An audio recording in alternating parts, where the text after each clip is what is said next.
आज आप ध्यान पूर्वक गणेश चतुर्थी की कथा सुनिए। आज हम आपके लिए बहुत ही प्यारी गणेश जी की कथा लेकर आए हैं। एक समय धन के देवता कुबेर को अपने धन पर बहुत गुमान हो जाता है। वो सोचते हैं कि दुनिया में सबसे अधिक धनवान मैं ही हूँ, तो क्यों ना मैं सभी देवताओं को एक एक कर भोजन पर आमंत्रित करूं और फिर सभी को अपने धन वैभव का दर्शन कराऊंगा। ऐसा सोचकर कुबेर जी सर्वप्रथम भोलेनाथ जी के पास चले गए और बोले, हे भोलेनाथ, मैं सभी देवताओं को भोजन पर आमंत्रित करना चाहता हूँ, परंतु सर्वप्रथम मैं चाहता हूँ कि आप मेरे महल में आकर भोजन ग्रहण करें। भोलेनाथ कुबेर की मंशा समझ गए और बोले, मुझे क्षमा कीजिए कुबेर जी, मैं आपका निमंत्रण स्वीकार नहीं कर सकता, परंतु मैं अपने स्थान पर अपने पुत्र गणेश को आपके साथ भेज देता हूँ। कुबेर जी मन ही मन सोचने लगे, चलो कोई बात नहीं, भोलेनाथ ने सही तो उनका पुत्र गणेश ही सही।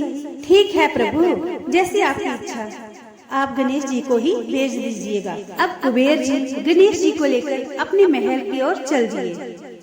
महल पहुंचते ही कुबेर जी ने गणेश जी को अपना धन दौलत, अपना वैभव सब दिखाना शुरू कर दिया और बोलते हैं, आइए गणेश महाराज, आपका स्वागत है।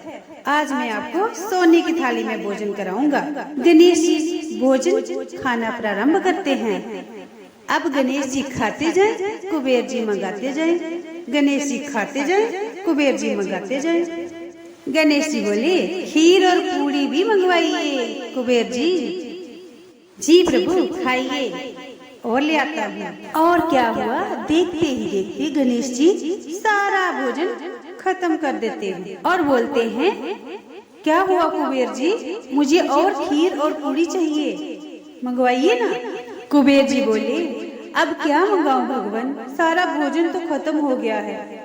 अच्छा, भोजन खत्म हो गया, तो ऐसा कीजिए, घर में जो भी फल सब्जी फ्रूट जो भी है सब मंगवाइए, क्योंकि मैं तो अभी बहुत भूखा हूँ। अब कुबेर जी समझ ही चुके थे कि गणेश जी ये उनका अभिमान चूर करने के लिए कर रहे हैं। कुबेर जी हाथ जोड़ के गणेश जी के आगे खड़े हो जाते हैं और कहते हैं, ए प्रभु, अब मैं समझ गया हूँ कि आपकी भूख क्यों शांत नहीं हो रही है।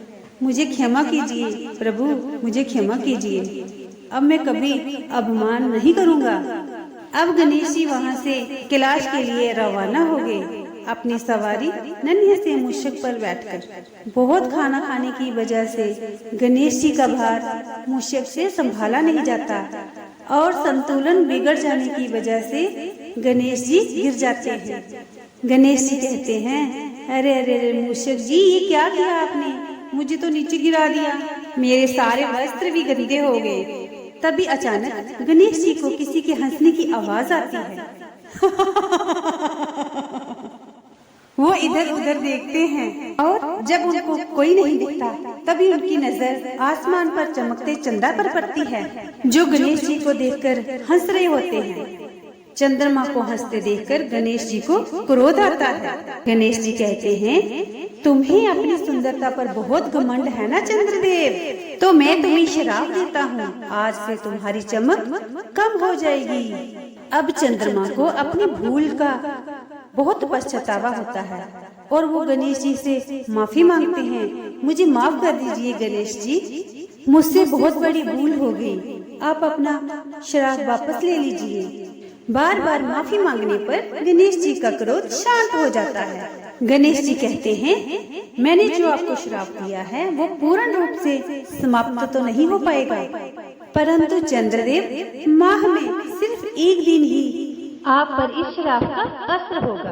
तब से अमावस्या के दिन चंद्रमा दिखाई नहीं देता। साथ में गणेश जी ने उन्हें ये वरदान दिया कि मेरी हर चतुर्थी पर मेरे साथ आपकी भी पूजा होगी और सभी स्त्रियां जब चतुर्थी पर आपको अर्घ देंगी तभी उनका व्रत पूरा होगा, परंतु आपने मेरा अपमान किया है। इस पर चतुर्थी के दिन आपको जो भी देखेगा वो कलंक का भागी बनेगा। तो चतुर्थी के दिन आपको स्त्रियां प्रत्यक्ष रूप से ना बल्कि छन्नी से देखें और आपको अर्घ दें। तभी से गणेश चतुर्थी वाले दिन चंद्रमा को देखने वाले कलंक के भागीदार बनते हैं। जय श्री गणेश।